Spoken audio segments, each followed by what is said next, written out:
360 imaging sonar on Lowrance is here with the Ghost 360. Let's take a closer look at this product Lowrance announced this week, and let me explain to you what you need in order to get this product up and running on your boat. So this actually isn't a new hardware product that Lowrance has out, it's actually software. So this is available on the NOS or Navico operating system software 22.1. And what this software will do, if you have the current hardware that's out there from Lowrance, such as an HDS Live unit, HDS Carbon unit, or Elite FS unit, you need a Ghost trolling motor as well. And then you also have to upgrade that transducer that comes in the Ghost trolling motor from the HDI nose cone to the active imaging 3-in-1 nose cone. That upgraded transducer is about a $340 item that you can install yourself by removing the old nose cone and putting this one on.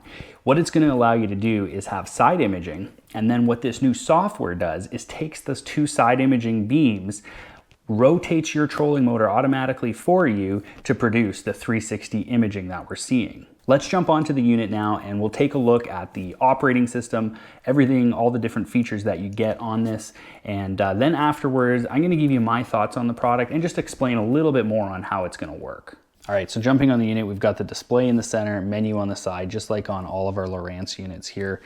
Boat position there is in the center of the screen. These two beams spinning around are basically the sonar updating. And your trolling motor will spin 180 degrees, creating the 360-degree image. Now, first thing I wanna say about the images we're seeing here, they're not gonna be a good representation of the quality you're going to get with this, okay? So I don't want you to think that the quality is something I'm trying to demonstrate here. This is just the built-in simulator that I'm using that was designed to show off the active imaging 3-in-1, using it as side scan, not necessarily using it as the Ghost 360. So into our menu here, we've got our range as the first option, and Lowrance claims you get up to 300 feet, I believe, with this. But typically, 100, 120 will kind of be where most people will be using this, and then you can set that to auto here as well. Next option we have is frequency. We've got 455 here, which will give us a greater range. So if we want to see a target further away from us, we can use 455, or 800 will give us higher detail.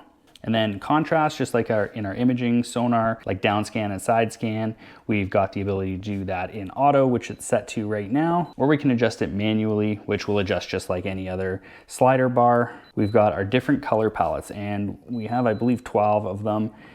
Some of the favorites being number 1, number 6, number 9, and number 10, of course.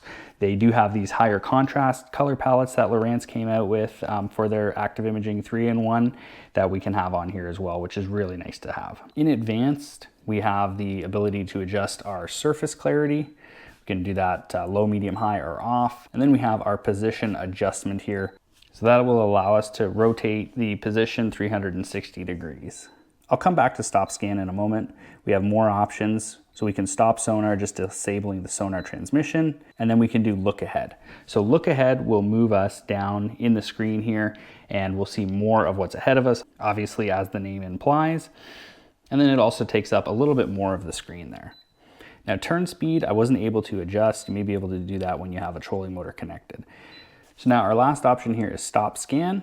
When we stop the scanning, obviously that disables everything. That will then bring your trolling motor back into the mode where you're able to control it completely, and then you can start the scan again, and that will then start the 360 scanning process again. To access this feature, you're gonna go to the Ghost 360 tile there, which is the center one on the screen.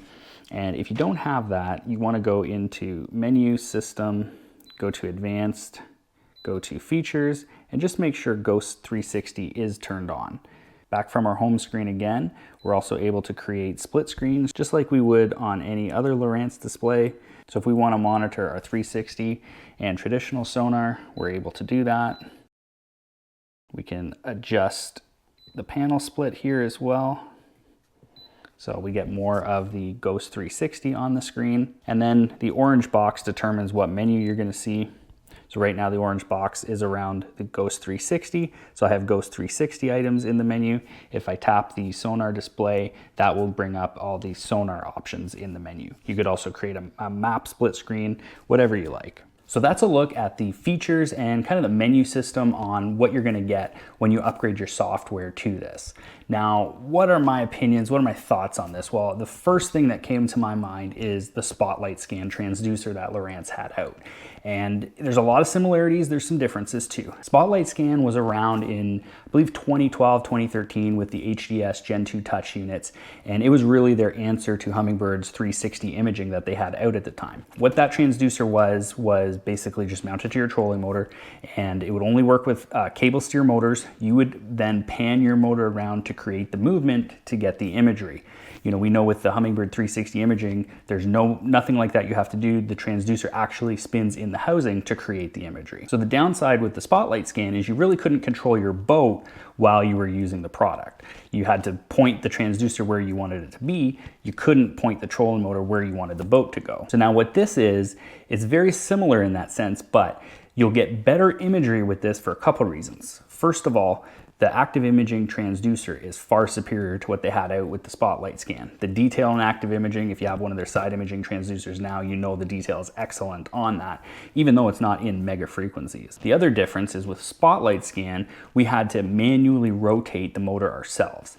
Now the Ghost does it automatically for you. So it will control the speed, it will control that rotation perfectly to give you these great images that we are seeing. But the problem still persists about being able to control your boat while you're using this 360 product. When you first enable the scan feature on the unit, it's going to take the unit out of the Ghost trolling motor mode and into their Ghost 360 mode. So basically what that's going to do is eliminate the control you have and basically just spin the transducer as it needs to spin in order to draw the imaging. So if you need to control your boat at the same time, you're not going to be able to do that. So there are still some limitations we're going to see with this product, as we saw with the spotlight scan, as far as boat control goes. So as nice of imagery as we're getting off of this and as well done as the menu is laid out, there are still those downsides. Where this is not going to work well is going to be in rough water when you're trying to control your boat. If you're fishing in any type of current, again, where you're trying to control your boat.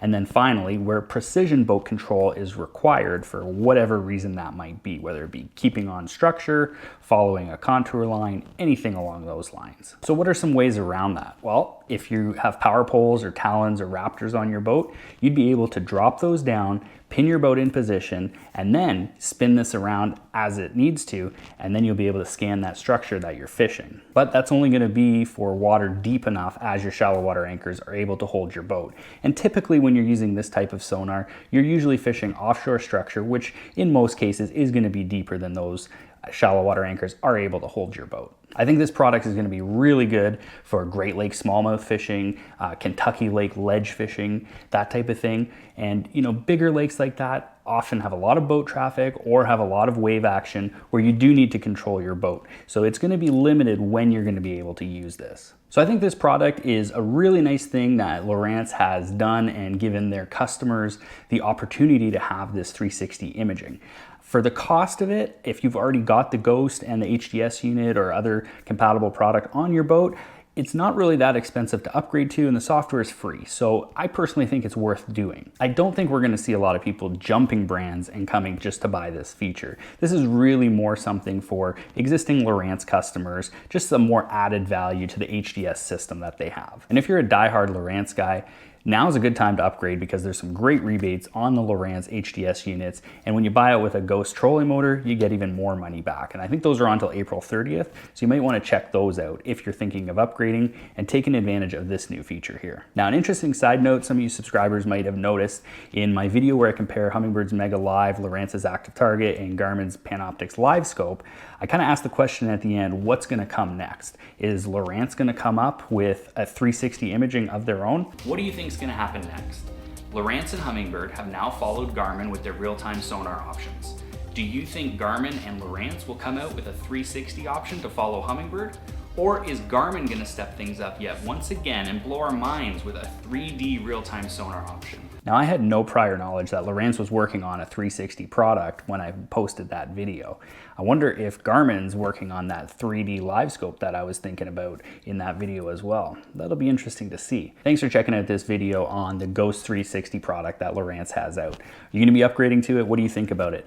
Is it something that you're excited about, maybe not so excited about, wish they had come out with something better? Let's talk about it in the comments below. As always, thanks for checking out this video and really appreciate your views and support. We'll see you in the next one.